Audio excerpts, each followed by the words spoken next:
morning and welcome to this week's serving of Mickey Waffles, a Disney podcast where we cover everything from parks, movies and merchandise. My name is Sinead. My name's Kate. Hi guys. How's it going? Happy May 4th, KP! Yay! Star Wars, Star Wars, Star Wars. I do have to say, working in the store, May the 4th was fun. Always. Like, it was a fun time. Yeah, always. You'd get the lads from the 501st in. There would always be events on. You'd do that ridiculous thing where you were like supposed to be like flying an X-wing. They were always fun. Oh yeah, you got to that was, you know what the funnest part of that was, if you were the person who was like to escort the 501. Like, you literally just walked around with lightsabers and took people's photos for the entire shift. I loved it. I think that's why I've always said that if I was to be a cast member in the parks, I would want to be a character handler. Because I had to do that in the store at various different times. And I loved it. Bloody loved it. It's like being a character without having to be a character. Yes.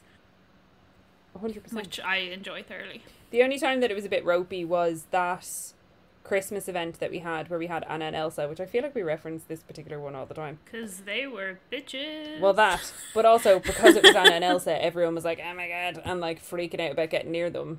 And I had to be that person to be like, no. So I had the negative side of it as well. But anytime Mickey or Minnie in was lovely. Or the 501.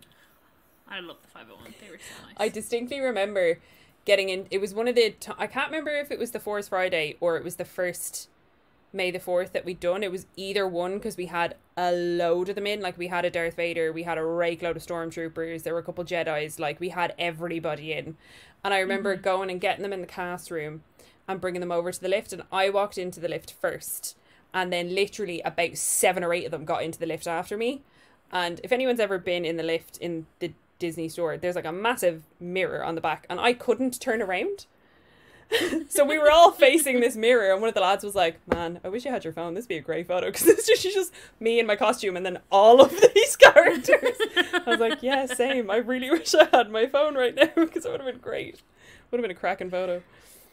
They were always so nice, and like, if you asked them really nicely, the ones who had lightsabers would let you hold the lightsabers. But you had to ask them. You had to be like, I swear with my life, I will not drop this lightsaber, because those things cost them so much money. And they were like, by God nor mountain, if you drop that lightsaber, I will come and find your children. Two things. The Italian guy that had the purple lightsaber was always super lovely. But also, I was about to say, if you asked very nicely, they'd let you play with their lightsaber, but I was like, don't say that on the podcast, shit. Oh, no. That's, no. Anyways, moving on. But it was always so funny, because their lightsabers, like, they charged by just a little, like, USB plugged into the They'd just wall. be, like, stood over by the bin, plugging in their lightsaber. Mad. Yeah. But yeah. Did you do anything fun for May the 4th? No, I did not. I edited my other podcast and I prepared for this podcast. That's all I've done today. Nice. I haven't even watched anything Star Wars. I'm not even wearing anything Star Wars related. I was like, do you know what? It's fine. I mean, from what I can see of KP now, again, not a visual medium, there is a stormtrooper looking over her shoulder in the form of a suitcase. Oh, yeah, there you go. Ta-da, ta-da. Because I'm the most painful person in the world and I love a theme, have ended up in 2 Star Wars outfits, because I was ambitious this morning and I put on my Star Wars cake-worthy dress, and then I was like, it's Ireland and the weather does not know what it wants to do at the minute. Oh my god, it is bipolar to fuck. It's ridiculous. So I had to change into my Tatooine Spirit jersey, which was a much better thought. And I have space buns. Cute. I'm just like, I have a Star Wars Spirit jersey, I have a Star Wars hoodie, like there's loads of things I couldn't have worn. I have Star Wars ears. But you got new things from Shop Disney today, so obviously you had to wear those. Oh yeah. Ed was like, what's this? I was like, oh yeah, I bought things. I am Kate and I can't stop buying jumpers. Because the bell rang? Yeah, the doorbell rang. And he was like, are you expecting something? And I was like, yeah. I was like, cool. So my Shop Disney order came, which was this lovely Pixar baby blue jumper. It's very nice. Which is too big, but also very comfy. I'm hoping I can pop it in the tumble dryer and it'll just shrink that little bit to make it perfect. It's very nice. Like, I think it's pretty good. Like, from knowing Disney quality, it's pretty good quality. Like, it's very fluffy on the inside. Yeah. Again, the sizing is much bigger than an XL ever used to be. Yeah, the sizing looks massive. Yeah, I picked it up and was like, what the fuck? Like, Disney store sizing is sometimes atrocious. It is very much like linked with like Disneyland Paris sizes, where it's like, hey, you want a comfortable jumper, you better get a triple XL. Like, it's I have my Phantom Manor jumper from DLP that I'm pretty sure is an extra large. And it is maybe like a 14, maybe a 16 in like women's UK sizes. Like, it's outrageous. Ridiculous. It's absolutely ridiculous. But anyway, it's cozy. I'll deal with it. And I also got some Winnie the Pooh pins. And I also got a Winnie the Pooh journal. Very nice. Happy with everything that I purchased. It's very nice. And I also got, it was a day for Winnie the Pooh, I also got another jumper that I bought off Depop that arrived. And it's this purple little Winnie the Pooh jumper. I really should do like a reel with all my jumpers, because at this stage I have some really cool ones. You have like the most outrageous collection of jumpers. And I mean outrageous in the absolute best sense of the word. They're so cute. I love them all. I have to say, I bloody love Depop for random Disney things. Oh yeah, 100%. There's actually a shirt on there at the moment. Is it the green that I love? Tigger one? Yeah. Yeah, but it says it's a medium, and but I do think it's bigger than a medium. I think it's technically a large. Okay. But I know for a fact it's not stretchy, so I don't have it in my heart to buy it. Okay. And for it to then to be too tight. So yeah, I think I get you. But it's also been on Depop for a while, and I'm like those ones that don't immediately, like, just sometimes you go on Depop and you see something and then you go back the next day and it's already sold. And you're like, oh, well, it was obviously never meant to be. Yeah. But like, this thing's been on for a while and I'm like, But yeah, I just don't think I have it in me to get it. Yeah. But I do love it. Depop is great for Disney things. My two favourite Disney things that I've acquired from it are that ridiculous Halloween jumper that I got that has the weird collar. Oh yeah. And then a couple of weeks ago, I got an unreal Euro Disney denim jacket that has a like embroidery across the shoulders of Mickey, Goofy, and Donald with like Frontierland, and it cost me How this jacket cost me €25? I have not a fucking clue. Yeah, like the purple jumper that I got today is from the 100 Acre Wood collection, or the 100 Acre collection, and I was telling the guys earlier on today that I've been looking at jumpers from this collection for months. Mm-hmm. And every time I find them, either from a US seller or a UK seller, they are always outrageously expensive. Yeah. And I finally found one that was only like 25-30 quid. And I was like, yes, brilliant. Mine. Thank you. Brilliant. I feel like everyone's going to start looking on Depop for Disney things now. Don't. No, go away. There's nothing there. No. No, what? No. So yeah, that's May the 4th. Yeah, and may the 4th be with you all. I mean, by the time this comes out, it's no longer going to be the 4th. It'll be the 7th. But still. You'll appreciate it. It won't even be Revenge of the 6th. God damn. Oh, man. We really missed out there. Not that we can change the dates or anything. But I mean, if I edit it tomorrow, I could release this on Thursday. But that's besides the point. Anyways. That's not How's your week been? Yeah. It's been fine. Yeah. I feel like I did something, but I don't think I did. Oh no, it was the bank holiday weekend. That was nice. It was. Didn't really do much, which was also very nice. We just sort of took it easy and chilled. But to be honest, there wasn't really much we could do because the heavens kept opening and closing repeatedly throughout the entire weekend, and still are. But it's so ridiculous. I'm sure if it was nice, we would have ended up going on like a really long walk, getting coffee, just chilling with the dogs outside. Yeah. But the fact that opportunity wasn't even available to begin with, it was like, nah. Yeah, not ideal. Have you watched anything fun? We watched, not Disney related, actually the complete opposite, Sony. We watched The Mitchells versus the Machines on Netflix. Okay. Which I'm sure a lot of you have seen on your Instagram, because I think there's like 1,000 million sponsored posts from influencers and stuff on it lately. So it's a Netflix a Netflix / Sony animation production. Okay. So I have a feeling it was one of those ones that was supposed to be released on Netflix and in the cinema at the same time. Right. But obviously it's not really done that. It is great. Okay, cool. It is a really good movie, and the lead character is a lesbian. Oh wow. Yeah. I like It's it. just really great. Yeah, it's a really fun movie. It's basically like this AI takes over. Yeah. And there's this one family left, and they have to save the universe. But obviously it's a kids movie, so it's not as much peril as that sounds. That does sound like a fair So amount of peril, to be fair. we watched that, and we also started watching Shadow and Bone on Netflix, which is that fantasy show that's based off of those books. Yes. And I said to Ed, I was like, do you want to watch this, or is this something that I'm going to watch by myself? Because I know I want to watch it, and I know I'm going to like it because it's shitty fantasy. So will you want to watch it with me, or can I watch it by myself? And he was like, I will watch the first episode with you, but I reserve the right to therefore not want to watch any other episodes if I don't want to. Okay. And I was like, yeah, absolutely. Guess who's 3 episodes in and is fully invested in the story? Oh, nice. I like it. Because like the end of the last episode, he was like, okay, so she has this power, but like, does that mean that other guy has that other thing? Because like she did the power with him, but like she's never done it before. And but I started asking all these questions, and I was like, Ed, I only know as much as you know. I have not read these books. Oh my god, that's gas. I was like, I do not know the answer to your questions. I was like, but we can continue to watch. That's so funny. Oh, I love that. I was like, I knew I'd get him. I knew I like it. I'm here for it. Yes, that's kind of it. We finished Invincible, which is on Amazon. That is a superhero cartoon. Very nice. Very, very, very disturbing. Ooh. But it's very violent and very graphic. And obviously it's based off comic books. Mm-hmm.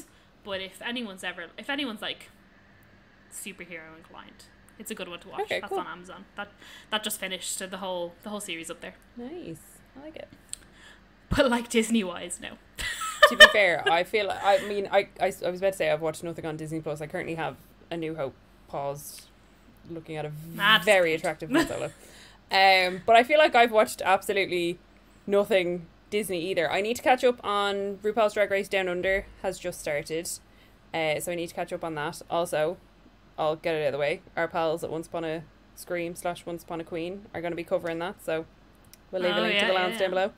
Very excited to hear their coverage of it. They also just did Heathers. I'm so excited to listen oh my to that. god, like Heathers is in my top 5 favourite movies. It has everything I love. And they just did Heathers, and they were like, we don't care if this isn't horror, it's a Once Upon a Scream must do. And I was like, obviously.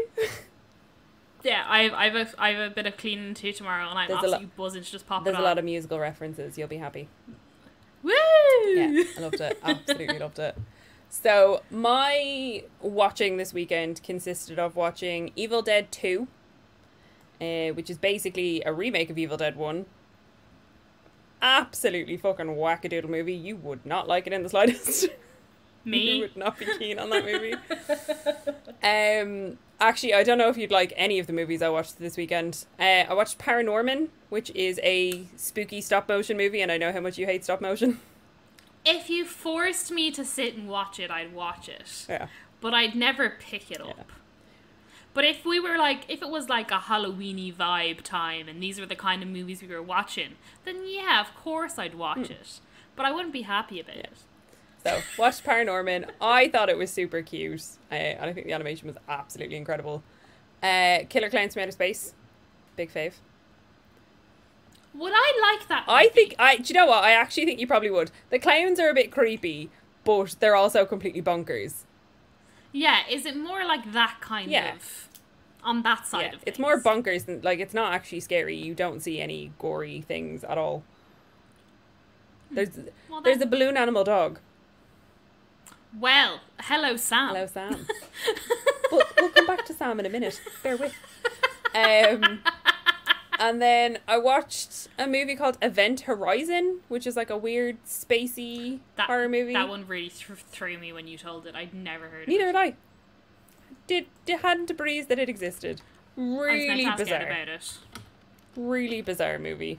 He knows some of those fucking wild movies from college. It has Sam Neill in it from Jurassic Park fame. Yeah.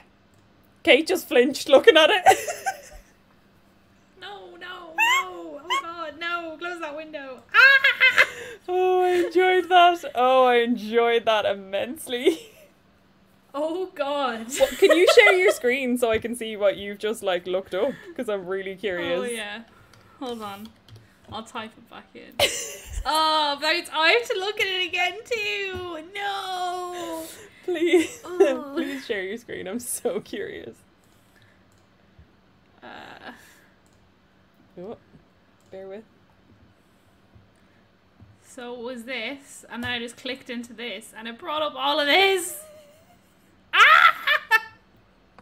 Like it immediately brought up all of this. Look at this nonsense. He kind of looks like Okay. Palpatine. But way scarier. Way worse. Way worse. So yeah, that's Like, look at that. that's Event Horizon. It was a No. wackadoodle movie that I really don't think you would enjoy. Telling you now, I would not enjoy it. So yeah, that was my weekend worth of watching. Which is fun. I think I need a break. I think I need to recoup. I think I need to look at some pictures of some fluffy doggos or something, and I'll be back to you in a minute. Fucking hell. Yeah, that's what I spent my bank holiday Monday watching. Good wholesome content. But no, I have to say it was very lovely having a bank holiday weekend. And also, I think I mentioned it last week on the podcast that me and Amy, friend of the pod, were running. And this weekend we managed to get the whole way around the park. Woo! Not stopping, which I was very pleased about. Ding, So, ding, ding, ding. we're going. So, I said, speaking of Sam, that we would come back to Sam. So, next week, we're doing something a bit different. So, this is our final week of Ideal Meal, and we'll get to that in due course. Get it? Course? Ah! So, next week, we're doing a show suggestion that came from the lovely Craig. And he suggested that we do an episode all about solo traveling and solo trips to Disney from the perspective of being a woman. Now, I haven't travelled to DLP solo. Kate hasn't travelled to DLP solo. So, we're opening Sam and Sandy. I did go to Tokyo on Exactly, I was going to say that. So, you've been to Tokyo. Not the whole way. Yeah. Just the Disney bit. And I've had solo days in the park when I was in Florida, which I won't go into the reason why, but still. So we have experiences, but also like we have just like generally travelled places by ourselves as well. So we figured we'd just do like a chatty round table. Sam and Sandy have both done solo trips to Disney on many an occasion. So if you have any of your own personal experiences of travelling solo to Disney, send us a DM. We'll give you a shout out on the pod. Or if you have any questions about like safety things or anything like that, again, pop some questions in. We probably won't do news next week because knowing what the four of us are like, we will just natter on for probably an obnoxious amount of time anyways. So unless something wildly dramatic happens, which we will mention it, of course. But if nothing, there was quite a lot of exciting news this week, so I feel like there won't be really anything next week. Yeah. Because of how Disney is at the moment. There isn't amazing things happening every single week like there used to be. So I feel like because this week was so news heavy, I feel like we'll be good for next week. Yeah. So next week will be a solo travel type chatty show. Yep. Oh, we can use the Guest Star Tuesday song again. We haven't used it in so long. Yay! Have we used it in months. 2021? Have we had a guest on in 2021? I don't know if we have. I don't think we have either. So I don't think we've used it since we did the chat with the dads before Christmas. The dads and Dan. Oh, yeah. Oh, God, do you remember that? Poor Dan. That was wild. Poor Dan. I'm so sorry, but it was just so easy. We love you, Dan. Oh, no, we did. We had Nick on in January. Sorry, Nick. We completely forgot. Oh yeah, that episode where Nick just went on and on and on. Love you, Nick. Love you. Love you. Thanks so much for having us on the network. I appreciate it. Right, before we get ourselves kicked off the network, shall we get on to a bit of news? Yeah, some news. Woo! So, starting with some of the biggest news to come out of Disneyland Paris in a while, so big that it got its own article on Disney Parks blog. What? Yeah. Disneyland Paris announces royal renovations coming to Disneyland Hotel. So anyone knows anything about Disneyland Paris, the Disneyland Hotel has been closed for a while and will be closed for a while. That's about as specific as DLP gets. Yeah, like you think I'm taking the piss. That's all I got. So, as finishing touches are put into place at Disney's Hotel New York, The Art of Marvel, we're excited to share that the iconic Disneyland Hotel will be receiving an ambitious transformation at Disneyland Paris, making it the first to celebrate a royal theme inspired by Disney's empowered heroes. Our Imagineers will be infusing, I would never use the word infusing when talking about decor. Infusing to me always is food. Yeah. Our Imagineers will be infusing more beloved Disney storytelling and magic into the hotel with the addition of many Disney princesses, princes, and queens. From Walt Disney Animation Studios classics like Cinderella and Sleeping Beauty to newer favourites like Frozen and Tangled. All hotel rooms and suites will be entirely rethemed to offer the most immersive guest experience. In doing so, designers will continue to pay homage to the elegant Victorian architecture that guests currently experience during a stay at the Disneyland Hotel. Not only will guests be able to hold court in royally themed rooms and suites, but they'll also receive the royal treatment while relaxing at an expanded pool area and spa, while dining at rethemed restaurants and bars. This refurbishment is the next step in an ambitious multi-year renovation plan for the 5,700 hotel rooms across Disneyland Paris hotels. Stay tuned for more details on this exciting project. So, it's interesting to hear a little bit more detail about what they're actually doing to that hotel, because as far as we were aware, only the rooms were getting redone. Yeah, because again, vague as all hell is DLP's way of doing things. And even at that, they didn't even say if the suites were getting redone, like the club level rooms. So knowing that the rooms, the suites, the restaurants and the bars are all getting changed is quite dramatic. Yeah. I'm very I love the Disneyland Hotel. Neither of us have stayed there yet. No. Yet. We will at some stage. Hold up now. I don't know if you heard me there, but it says favorites such as Tangled. Yeah. So if you're telling me that they're gonna make a Tangled room somewhere in that building, by God, I'm finding it and I'm asking to stay there. Fair. I would expect nothing less. Watch them change like the fucking Tinkerbell suite into a Tangled theme room and be like, yes, madam, you can stay here for €3,000 a night. And I'm like, well, guess I'll remortgage the house. Come on, Ed, let's go. We're signing the papers. Oh dear. Yeah, so I'm really interested to see what they like. The hotel, like the rooms, okay. I imagine the rooms are quite musty and honestly dirty because they are so old. And like, no matter how well you clean hotel rooms, there does get to a stage where it's like, okay, well, this room has been basically lived in consistently for 15 plus years or whatever it is. It needs new things. Yeah. So I imagine just being in a new room will be obviously amazingly fresh.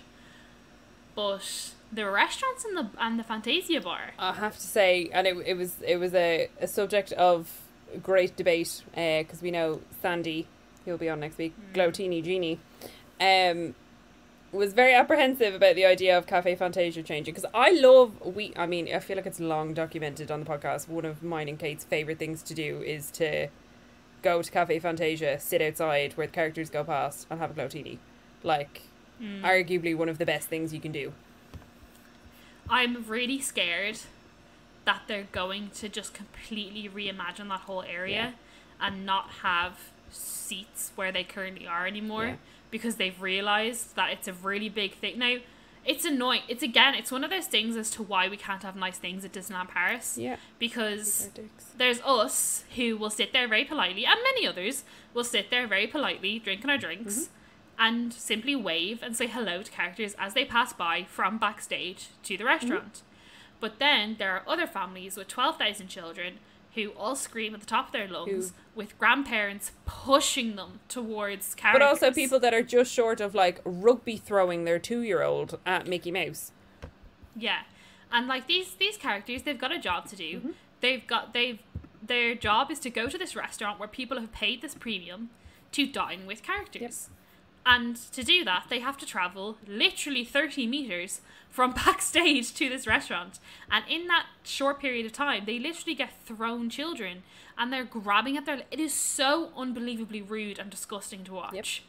And I can only feel sorry for every single character that has ever had to deal with that shite. Because it's no fun. And like, you'd obviously dread it. Yeah.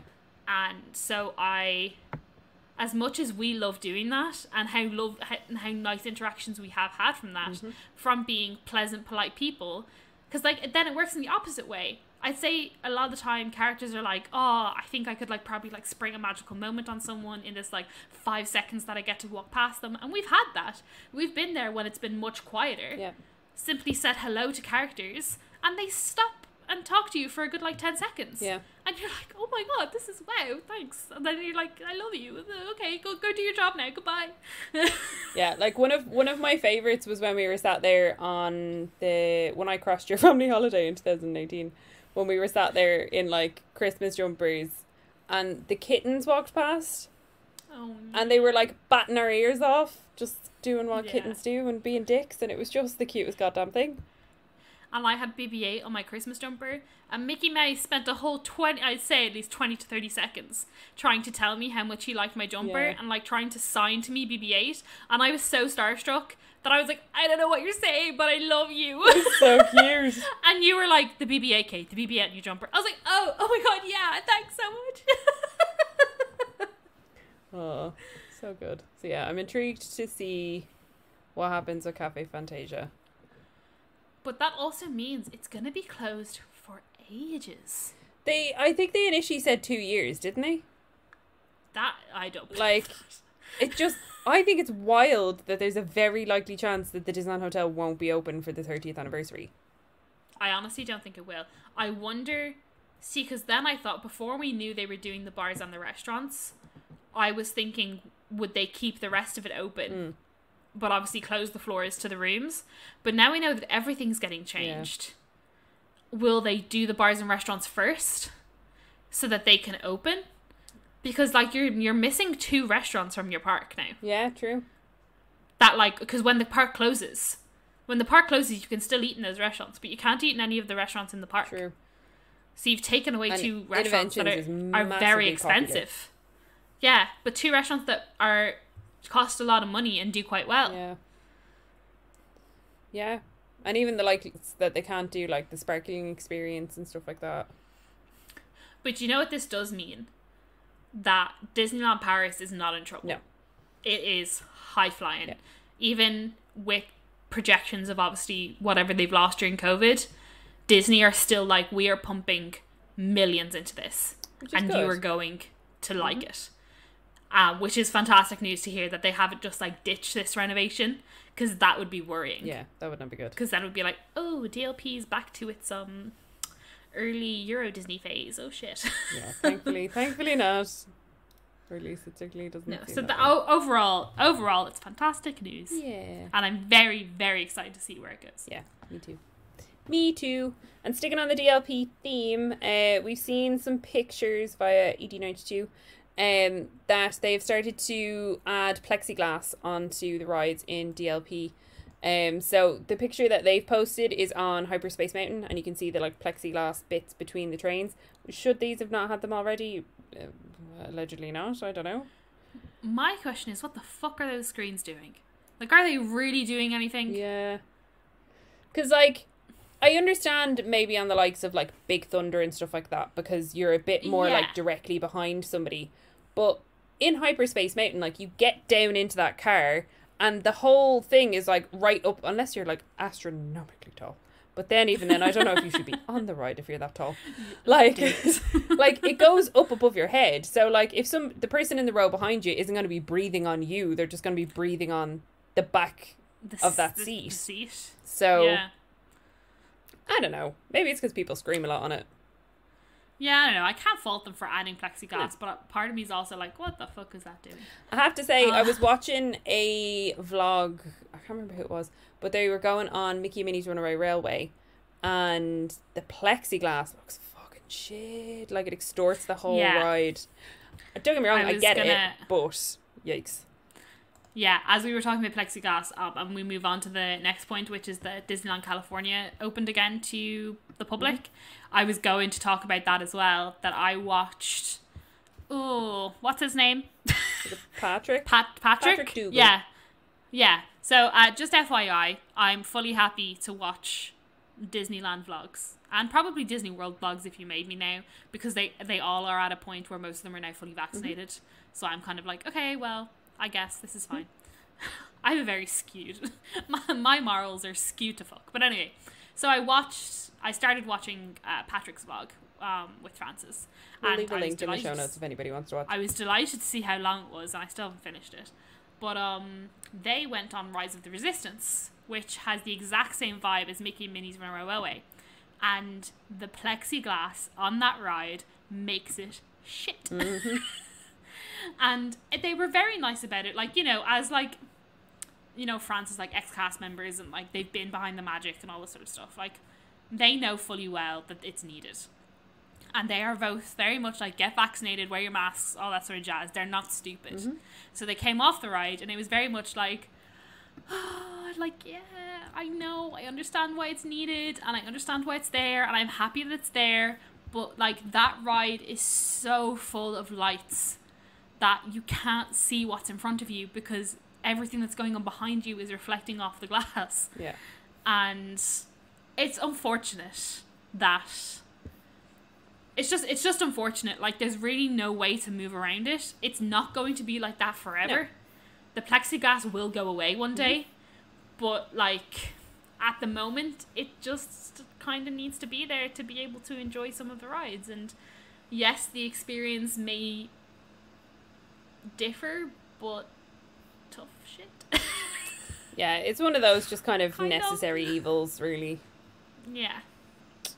But yeah, like in Walt Disney Worlds, ever since they put plexiglass screens, people have been losing their mind, and they've been like, take them down, what's the point? This is ridiculous. I'm fully vaccinated, I don't need a plexi screen. And I'm like, get in the seat. Just calm down. Just get in that Epcot lake and drown. Oh. Like, lads. They get so aggressive for no reason. But anyway, Disneyland California open to the public this week, and they are so excited. They're like kids at Christmas. The cast members, the guests, everyone is so excited. Bob Iger was running around the park just taking pictures of the Bob Iger memes that were all over Twitter were just my favourite fucking thing. He was literally like a dad who was brought to Disney, and he was like, oh my god, look at that, and oh wow, look at that, and isn't that amazing? And he was I swear he had never been to Disneyland in his life the way he was going on. Yeah. Taking out just his iPhone, just snapping pictures of stuff. I was like, this is so funny. I don't know why it tickled me so much, but he was outrageous. And then you have fucking the other Bob just looking there like a slapped arse. Does he, not to be rude, but does Bob Chapek have eyebrows? Oh, I don't know. Is that why he looks so expressionless? I think so, because I was watching, spoiler, we're going to talk about the cruise lines. I was watching the like virtual experience of the Disney Magic, and he does this whole spiel in it, and his whole face just looks like one thing. Like, there's no definition in his face anywhere. No. And I was like, I don't think he has eyebrows, and that's why his whole face just looks like a slab of skin.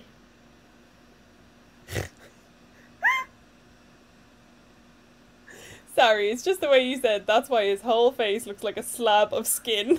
Now, not to be rude to him of how he looks. Like, it's not his fault how he looks. It's his fault how he acts and the decision he makes. But it's not his fault how he physically looks. Like, I'm not gonna hate on him for that. But I'm just spewing the facts here. So in Disneyland, California, people were buzzing. They were so excited. Wait times were so low. Yeah. Nothing was above 20 minutes. They had massively physically distanced queues. Like, the queue for Snow White was all the way back to Main Street, but the actual, like, it took them 20 minutes to get on the ride. It's just because their physical distance queues were so good that they were so long. And there's characters everywhere. Yeah. It is like character palooza. And they're so nice. And obviously you can't go up to them and hug them and that sort of stuff. But they're so happy to take physically distanced photos. They chat away to you. They have loads of them sprinkled around like the extended queues to keep people entertained. And it honestly, like, not to hit on Walt Disney World, but, you know, I happily will because they've been open throughout this entire thing. But it just looks so much more pleasant than Disney World does. Yeah. So, yeah, that was my main takeaway from the reopening of Disneyland DCA. Yeah, I've watched it. There's a lot of shade for DCA at the moment, which I didn't realize. Why? Because no one wants to go in there. Oh, poor DCA. Yeah, there's a lot of shade on Instagram about them not being able to sell, like, time slots. Do you know, you need a ticket and a day. Apparently you can literally walk up on the day and get into DCA because no one wants to go. Oh, DCA. It's not the Walt Disney Studios, lads. Go. Yeah, DCA's I know. great. Isn't it sad? Oh, I feel bad for it now. Sorry, what were you going to say? I interrupted you. Oh, no, I was just going to say I haven't finished, but I have watched part of Patrick's vlog that you were talking about. So it is very... I quite like his vlogs anyways because he does kind of... He's just a happy-go-lucky little bean, isn't he? Yeah, he's just pleasant and, like, he's not, like, annoying, really. Like, do you know, like, some of them are just annoying. Yeah. So, well, if anybody does want to watch the vlog, we'll leave it linked in the show notes. It is 45 minutes long, and it is very ad-heavy, just an FYI. But, you know, he's kind of making it absolutely. They also, in that video, they also take the peasant route into Haunted Mansion, which I didn't know was a thing. I was like, woo, look at this. Yeah. Got to see the new portrait as well. She looks very beautiful. Lovely April. Oh, yeah. I didn't know they'd done that either. Well, we spoke about it on the podcast last week, but anyways. Did we? We did. Nah, you did. I didn't. You were still part of the conversation. Nah, whatever. If we don't ask me about anything that happened last week, don't ask me about anything that happened yesterday. If it's not happening right now, I don't know what's going on. Anyways. So, speaking of DCA, they're getting ramped up for the fact that this day next month, as of when we record, the 4th of June, Sandy's birthday, Disney's California Adventure will welcome the Avengers Campus. I mean, it's already there, obviously, but it'll be open. I can't speak today, like, I don't know what is going on with me, but anyways. So, we've had some pictures of what the new land is going to look like. So, we've got Terran Treats, which looks like it's going to be very exciting. Just one of his curious creations, the Sweet Spiral Ration Churros will feature unique and unexpected flavours. We've seen some pictures from Pim's Test Kitchen featuring Impossible is a food innovation science lab where the food and drinks tell a story. Very happy that it's going to be a load of Impossible stuff. Also, how much money do you think Coke had to pay to get all of their products literally built into the ceiling? Yeah, I was thinking that, like, Coke are already, like, the official drink of the Disney parks because they don't do Pepsi or anything, obviously. But, I don't know. I think Coke and Disney have, like, a long-standing relationship because obviously they made those little bomb bottles in Galaxy's Edge. Yeah. Not actual bombs, but, you know, TSA thought they were bombs. Yeah. So, but yeah, I'd say a lot because that's going to be there forever. Yeah, absolutely. And then there's also just some general views of the Avengers headquarters and just what the land in general is going to look like. Some artwork and stuff like that. It looks class. Do you know what I love? Which I didn't think I would, but more from an aesthetic point of view, is the Doctor Strange, like, ancient sanctum area. Yeah, it looks class. With that big, like, terranium thing in the middle. Like, I feel like what they're going to do there is, like, going to be along the lines of, like, everyone move your hands and all this kind of stuff. But, like, the actual aesthetic, real pretty. I think is so cute. Like, I just want so many pictures. Yeah, because there's like, from what I can see anyways, there's a very beautiful sakura tree in the background, which I mean, they just make everything pretty. Yeah, exactly. Again though, the whole Pim's Kitchen, I'm like, great, we're gonna have one of these at Disneyland Paris. And it's just Remy. It's just Remy's, but with more lights. But the only thing is, they're like specifically saying here, they're gonna have pretzels that grow and chink as they pass through the quantum tunnel. I'll quite happily take some giant ass pretzels in DLP. Oh yeah, as long as they don't completely change the menu to completely suit a French cuisine, yeah. I'm happy. Yeah, me too. Me too. Then moving on to Walt Disney World, just for a hot minute. Today, obviously May the 4th, have we talked about it enough? They released this little teaser for the Galactic Star Cruiser. Mm-hmm.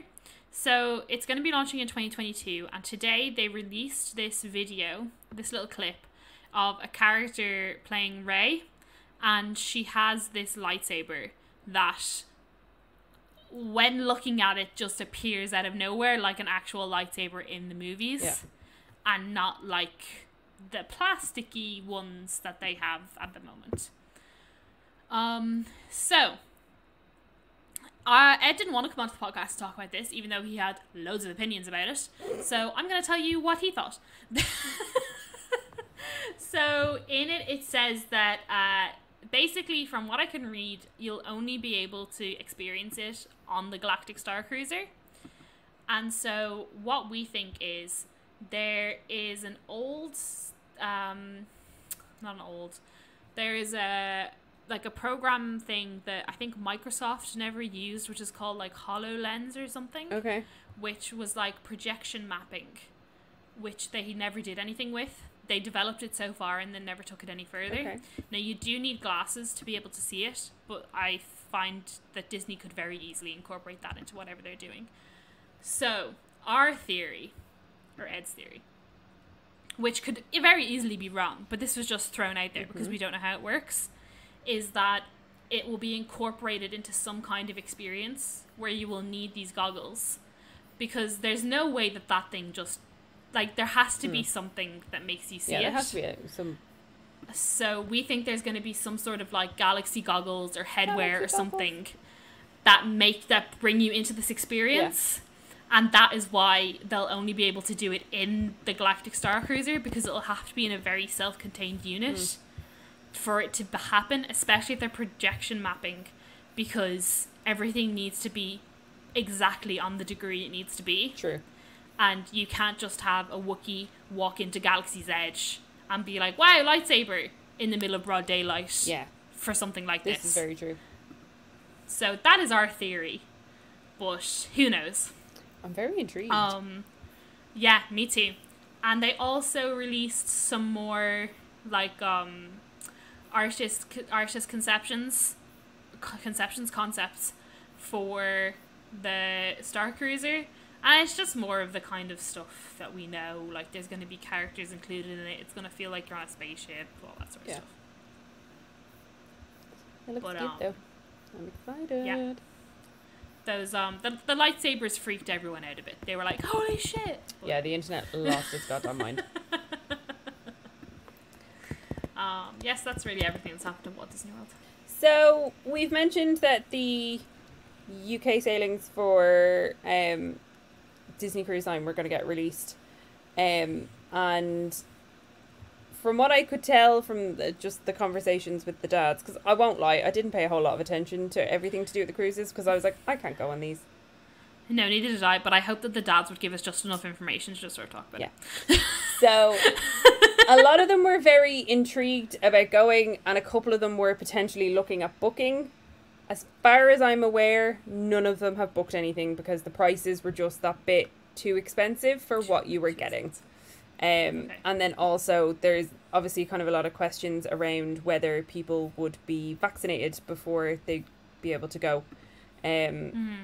Because whilst a lot of them have had their first vaccine, they might not have had their second vaccine, and you have to have had both to be able to go. Because in the UK you have to wait 3 months until your second vaccine, rather than 1 month. Yeah, so as far as I'm aware, none of them have booked it. which I'm not entirely surprised about. No, but oh man. You know. Would have been nice to talk to someone who'd been on one. I'm sure we could find someone who's been on one when the time happens. Yeah. What I thought was funny was that the like DLP pages and stuff, the day that these were released, like families had obviously booked them, but knew nothing about Disney cruises, like not a diddly squit. Yeah. And they'd booked all this shit, and they were like, only after they'd booked it, they were like, guys, like, how does food work on the ship? Like, do you buy it when you're on there? Can you bring food on there? Did someone ask if they needed to bring towels? It's always it's always towels. Always towels. And everyone was like, did you not, like, read it before you bought? Like, yeah, food's included on the cruise. Like, it's a cruise. Like, do you know how this works? do you know? And the answer to that is no. No one knows how it works. Jesus. Because they've never properly had cruises. Well, yeah, true. Well, no, they've done true. Well, there's been UK there's cruises. that Norwegian one. Yeah, there's that one that goes, like, the frozen one. But there's the one that goes around, like, Ireland and the UK. Oh, yeah, true. But I suppose not one that would be, like, this. I feel like this one is more openly accessible to people who would never go on a cruise before. Yeah, this is true. Because, like, the subset of people who can actually go on the cruise is way smaller. Yeah, this is very true. And then, speaking of other cruises, there was this whole hullabaloo virtual experience showcase thing for the Disney Magic. Mm-hmm. I thought I'd have a bit of a watch of it earlier on, like not directly before we recorded, but the thing's like 45 minutes, so I was like, skip. I just wanted the interesting bits. And did you find them? And I did, but there's this whole bit in the middle of Bob Chapek being like, no, we're so happy, blah blah blah blah blah blah blah blah blah blah blah, and I'm like, go away. I hate him. So it looks quite exciting. Mm-hmm. There was loads of Captain Minnie in her trousers. She was in the video loads. Yeah. So Captain Minnie is basically the forefront star of this ship, which is fantastic. Excellent.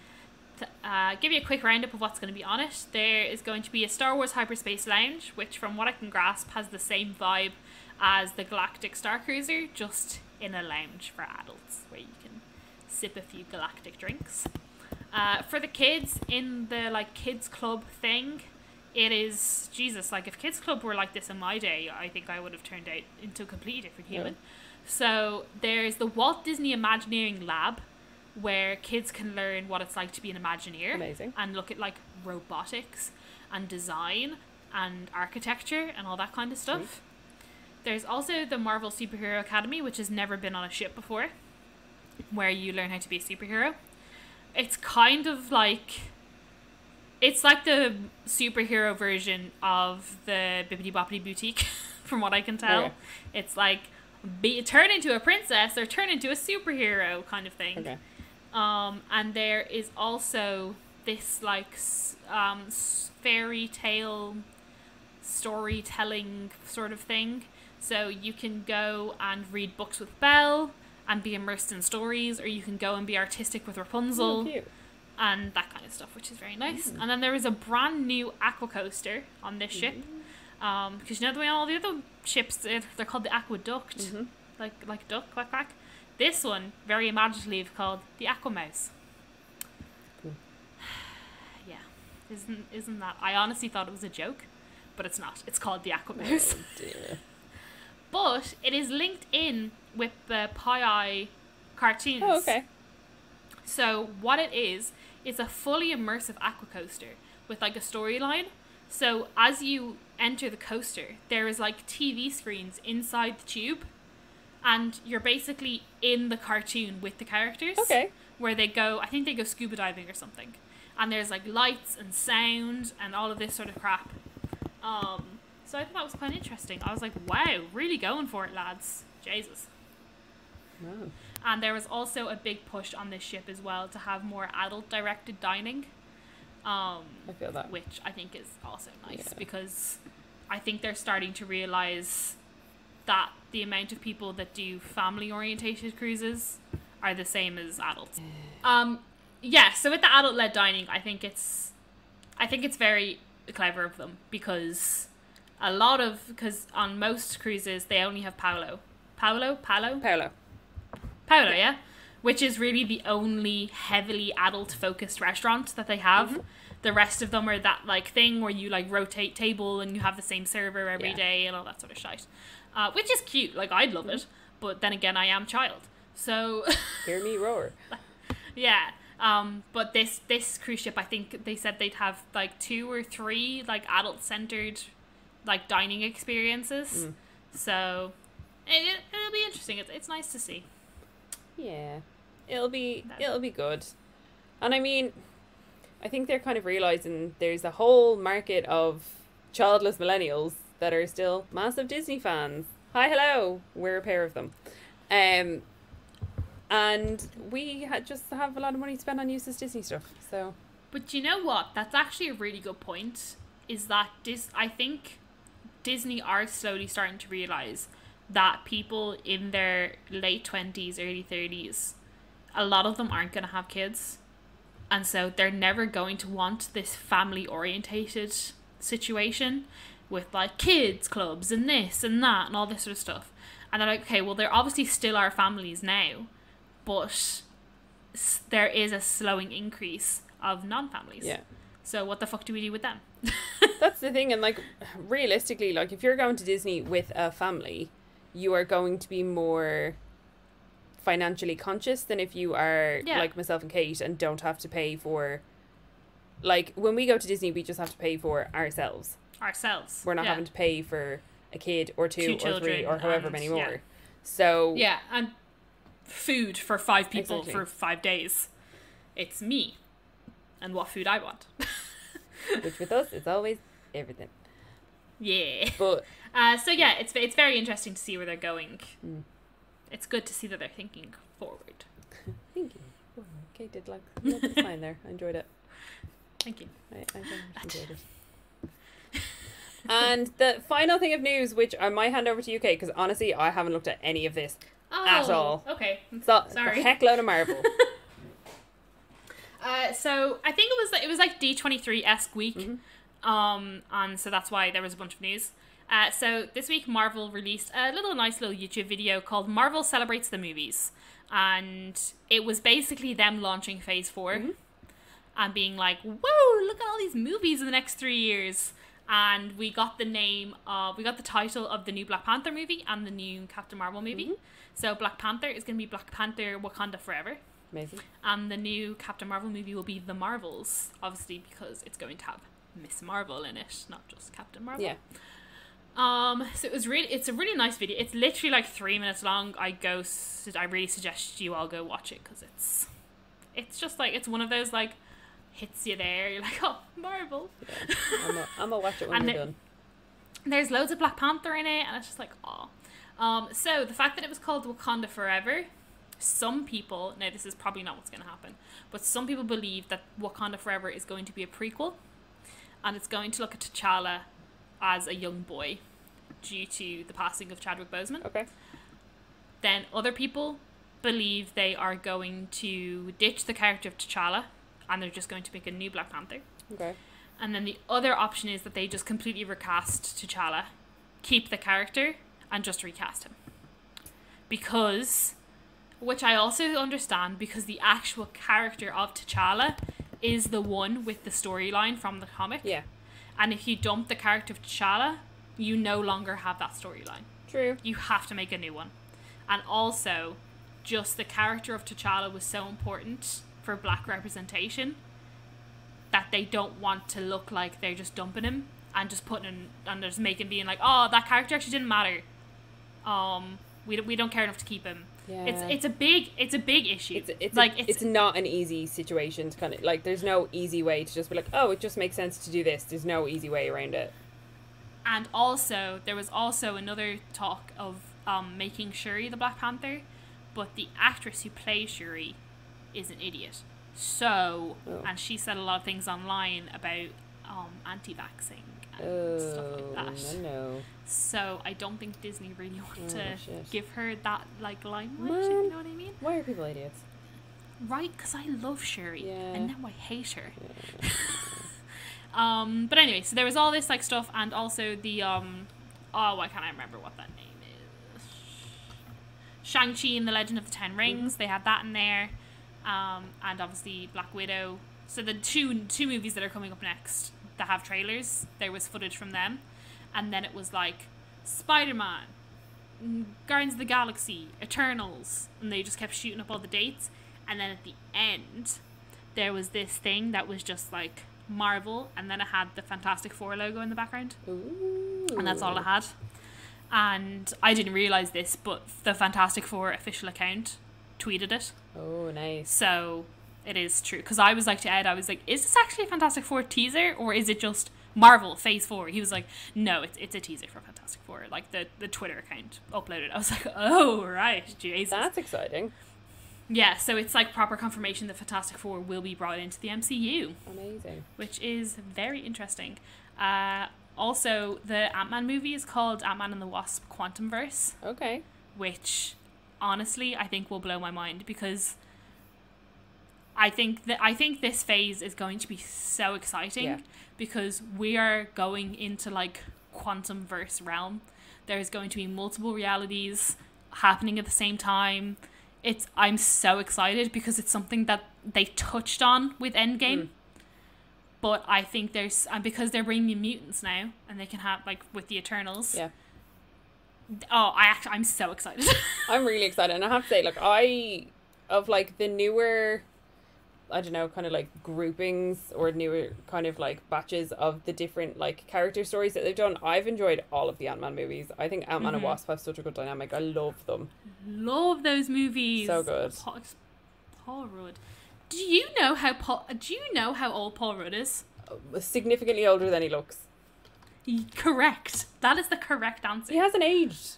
Like, he was in Friends in like the early 2000s, and he looks the exact fucking same. Paul Rudd is 52. I know. 52. Don't know what he does. Don't know what his skincare regime is, but he needs to tell everybody. I think it's because he doesn't stop smiling. Yeah, I think he's just a good soul. Yeah. So yeah, that's really, really exciting, and people are buzzing for it. We also got a first look at the Miss Marvel costume, because there was a little glimpse of it from set. That also looks very cool. It's a great time to be a Marvel fan, guys. Yeah. It is peak season. I'm excited. I'm gonna watch that video when we finish recording, because I have not caught up. And that's everything for the news. Woohoo! So, final week, final menus. Exciting times. It's now time. Thank you for joining us at the Disney store. Keep dreaming, believing. Oh God. So yeah. I start. You start. Who started last week? I can't remember. I can't remember either. But we're doing Disney's California Adventure. Oh I yeah. I feel like you started last week, because I think I told you my place to eat. Because you hadn't picked a venue. Oh yeah, you're right. You start. Okay, so we're doing Disney's California Adventure, which honestly I feel like this is the most amount of food I've picked in any of these, because I have multiples for most things. Absolutely, go for it. So the venue that I picked was Lamplight Lounge. I want to be outside. I want to be near the water. I want to be just out on that lake, just watching everything going on in Pixar Pier. Lamplight Lounge. I was never going to pick anywhere else, because, well, maybe Carthay Circle, but nah, Lamplight Lounge. Fun vibes. So I picked 2 starters because I have no chill. So from Studio Catering Co., I picked the plant-based tacos, which is soy chorizo and potato tacos. I was like, yes, give me potato and everything. Love it. With plant-based crema and a salsa. And then to go with that, from Cocina Cucamonga, I went for chips and guac, because I felt like that all kind of went together. Go for a Mexican style starter.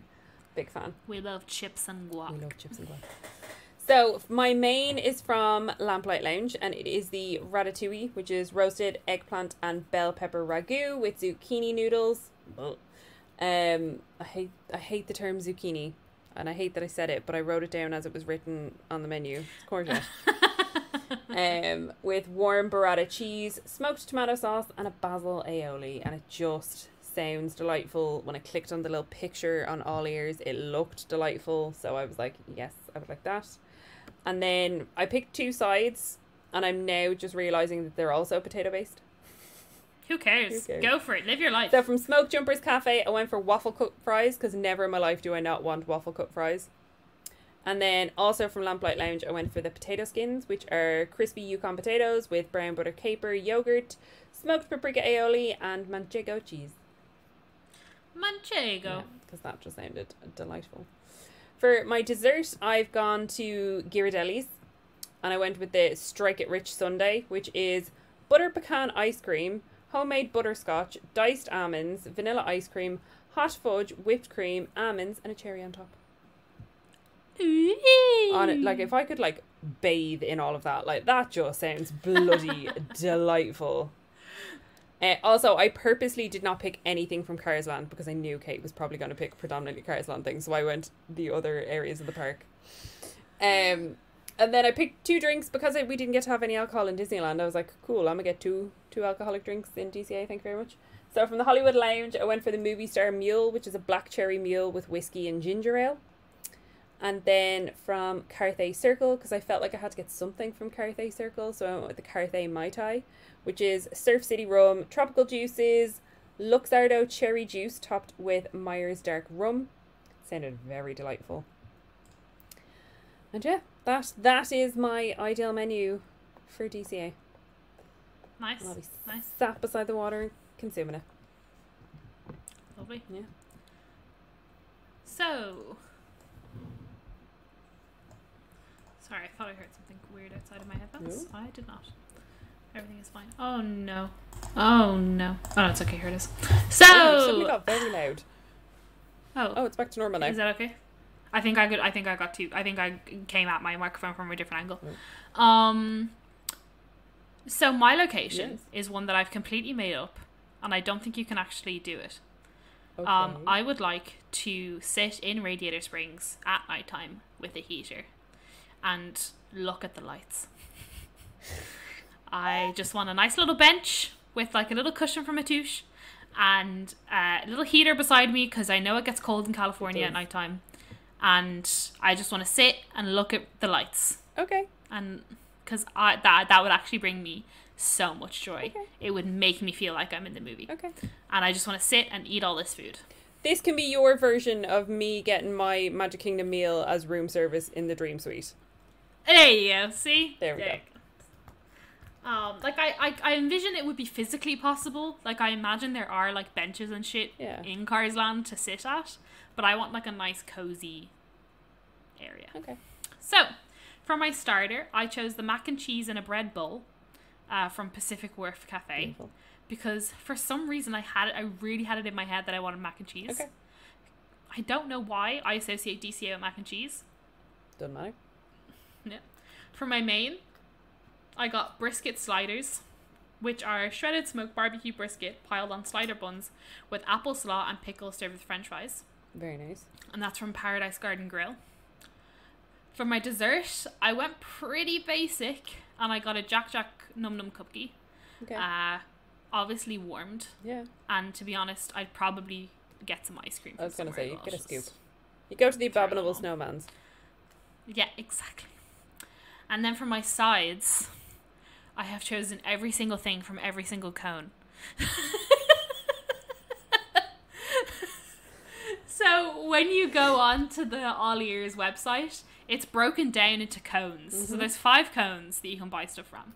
The first cone is just drinks, but there is Ramones, which is a pair of dice soda for $4.49. Mm-hmm. So I'd get that. Then from Cozy Cone 2, it's just soft serve ice cream. So I mean, yeah, I'm sure I'd get that at some point. But then there's also a root beer float. In a souvenir glass. So I'd obviously get that. Then in Cozy Cone 3, you can get chili cone queso, which is beef chili, cheddar cheese, and corn chips in a bread cone. But in that cone, there is also Fillmore's Fueling Groovy Aids. Oh, brilliant. Which is all natural lemonade or pomegranate limeade, which is non-alcoholic. So, I'm not going to be too busy. Not too busy. Then in Cozy Cone 4, you can get pretzel bites with cheesy sauce. Oh, that sounds great. Or cheddar garlic bagel twist. You can also get Red's apple freeze. Nice. You can also get Lightning McQueen souvenir bucket, which, hello. They also do flavored popcorn. And Doc's wild grape tonic. They also do a bacon mac and cheese cone in cone number 4, which is cream mac and cheese mixed with roasted bacon served in a bread cone. Beautiful. Hello. And they also do churros in Cozy Cone number 4. And then in Cozy Cone number 5, the pop cone. You can get a finish line cone, which is bread cone filled with chicken, black bean, and hominy stew, topped with onions, cilantro, fried tortilla strips, and a lime wedge. I would ask for it without the onions. You can also get a vodka and pomegranate limeade. So it's the pomegranate limeade from before, but with vodka. Oh, nice. And then the ice cream toppings. So you can get chocolate chip morsels, junkyard, road gravel, rainbow cereal, peanuts, graham cracker dust, or sprinkles. And she would want all. Literally everything I've listed. All of it. And to be honest, I don't regret completely cheating in that. No. I think that's fair. And then all of my drinks would then be from Cars Land as well. Because I want all of my drinks to be named after Cars characters. I like it. Yep, so that's me. We have established and discussed the fact that whenever Kate gets to go to California, she's going to need a whole day just for DCA and just for Cars Land. Oh, 100%. I don't understand these people that are like, oh, DCA, like, it's fine, but it's nothing amazing. I'm like, whoa, whoa, whoa, whoa. Woohoo. You are wrong. Nah, man. I would spend so long in there. So much money. I won so much money, but think of all the photos I would take of Cars Land, because I would get every single reference. See, this is why you're going to have to go with me. We took 1,000 photos in like 4 days. Yeah. And that was in DLP. Yeah. So yeah, that is the end of Ideal Meal. I was going to say I'm real proud of us for finishing this, but Sandy did give me an idea. Oh, we could do a cruise line one. Oh, gosh. Not for a while. Not for a while. Not for a while. But I have to stop being amazingly hungry after we record. Oh, no, I agree. So at some stage, we will potentially revive it and do an Ideal Meal cruise line special. But it will not be for a little while. I think that's fair. Yeah. But I've enjoyed it. Yeah, it's been fun to like look at menus that I normally have never looked at before. Yeah, because especially like certain parks, like who knew Animal Kingdom was so great? No, who knew? I would have never thought that Animal Kingdom had that much choice, variation, and choice. Also, I would have always assumed that Disneyland had a rake load of tasty vegetarian options. I was wrong. They do not. They take after their little cousin over the water. Yeah. Bonjour. For shy food. Bonjour. Would you like legumes? And cereal. Cereals. Anyways. I think we're done. That's it. Yeah. Boom. Goodbye. Thanks for listening. If you want to hit us up on Instagram, it's @MickeyWafflesPod. You guys know the drill. Also, FYI, on Christmas Crackers this week, we talked about Frozen. So, if you want to listen to us shite on about Frozen. Yes, we're doing musicals for the month of May. Is Frozen Yes, Frozen is a Christmas movie. Why is Frozen a Christmas movie?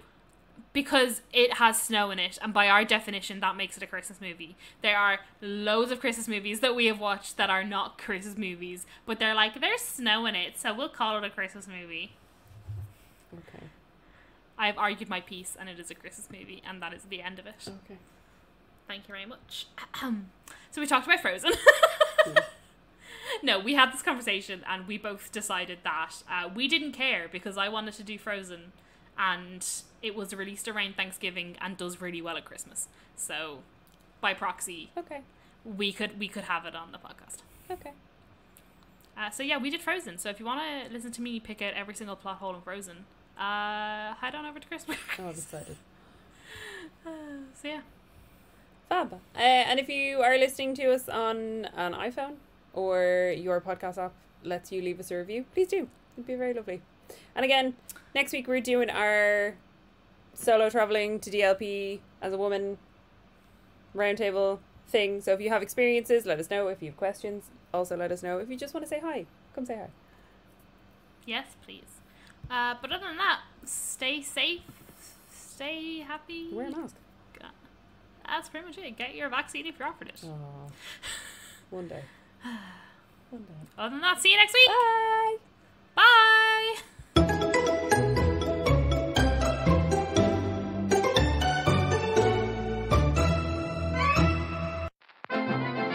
This podcast is part of the After Dark Podcast Network.